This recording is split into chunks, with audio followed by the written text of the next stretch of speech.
And here with us now is Bill Reiter, host of Reiter Than You. Bill, I got to tell you, there was that point where Nick Saban, I wanted to call the man's cell phone. There's probably a reason why I don't have his cell phone. I mean, he's going to bench a guy who's 25-2, SEC Offensive Player of the Year, SEC Freshman of the Year. Almost the hero last year. He's a mad genius. I mean, Nick Saban, as much as people hate him around the country, a lot of it's jealousy, absolutely knows what he's doing, even if he's prickly, even if he's ornery.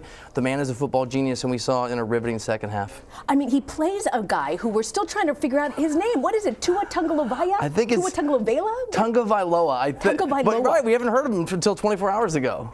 But it's pretty impressive. This guy from Hawaii comes to Alabama, right? And that, walk us through that winning drive. I mean, there's so much more pressure at the end of that game. Obviously, a national championship. They had absolutely failed to kick a field goal that they should have made at the end of regulation.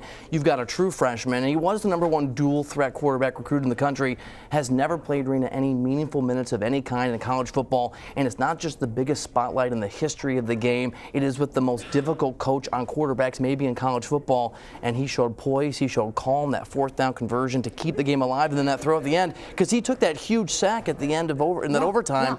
It looked like he cost him a national championship. It looked like he cost Saban this greatest of all time moniker. Completely. And then he completely redeems himself. This is why I love college football, because the pendulum swings from you see that sack to suddenly seeing them win the game. Yeah. But the fact that Nick Saban, talk to me about Nick Saban, because there was a moment that I was telling you about. I was just like, what is he doing? But he's Nick Saban. He's an absolute genius. He stays so calm under pressure. The only time I think I've ever seen him show emotion was last night for a brief moment after he was a champion. He's not just the greatest college football coach of all time. That's settled. He is now unequivocally the best. Even though he's tied Bear Bryant in championships at 6, he's passed him, I think, in terms of legacy. Now we talk about him as one of the great coaches in the history of American sports, up there with Greg Popovich, with Bill Belichick, with John Wooden. He is a living legend, and we saw it on display last night, because Saban is usually very conservative, wants quarterbacks who don't turn the ball over. That turnover by Tua when he came in the second half, first turnover in a playoff game for Nick Saban in a postseason bowl opportunity in 376 possessions. That was Saban being gutsy, wild, crazy, things we don't see from him.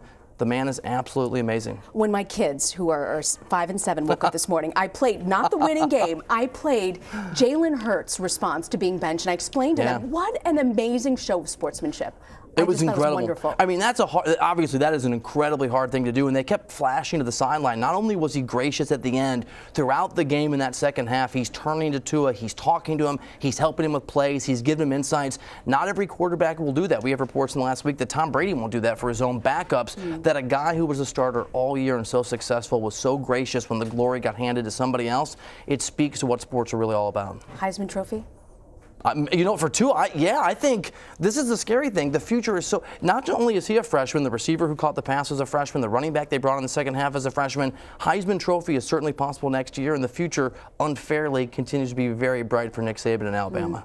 Speaking of Saban, I mean, do you see any parallels between him and Patriots coach Belichick? I mean, how are they able to stay so stable and unemotional in these key moments in football? You know, those are both. I've been lucky enough in my career to know both guys, to spend time with both guys. They are both obsessive, workaholic, control freaks who are cold-blooded in the moment. But if you're able to peel back the layer a little bit, and I've been able to do that a couple times, they're actually really funny, engaging guys. You wouldn't know it. Really? They're just able to absolutely lock in on football winning championships greatness. That is their sole focus, at least when they're at work. It's amazing. It was just an incredible game. It was awesome. Incredible game. Bill Reiter, so great to have you on set. Thank you for joining us.